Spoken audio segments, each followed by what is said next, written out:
Aunque silencie el cemento la historia de nuestros ancestros, tú, hijo mío, florecerás desde las raíces de Taíncu y Fiquecheyam.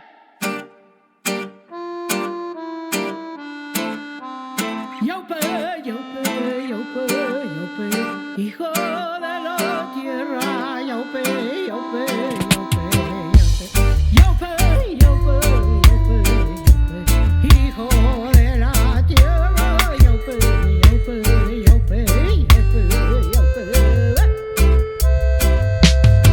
Yo me encontraba solo en las faldas de Ñelul. Estaba agobiado, me dolía el corazón, pues hace mucho necesitaba la conexión. Y comencé a subir para acercarme a tú. Iba subiendo, subiendo y caminando. Con la Mapu me estaba conectando. El dolor de a poquito va sanando, pues la ciudad no la estaba escuchando.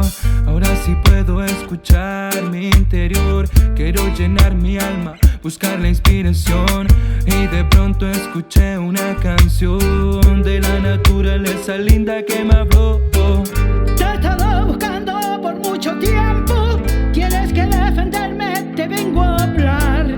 Hace muchos años que estoy sufriendo. Ya nadie respeta ni el cielo ni el mar. Hijo mío, eres hijo de la tierra. Naciste en la ciudad, hay que condenar. Por tu gente luchar de la novena, porque Arauco tiene fuerza y no pena.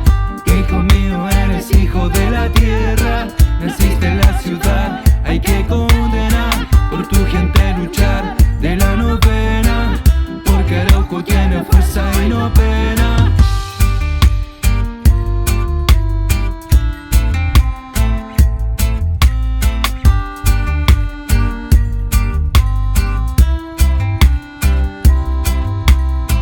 Arauco tiene pena que va a superar.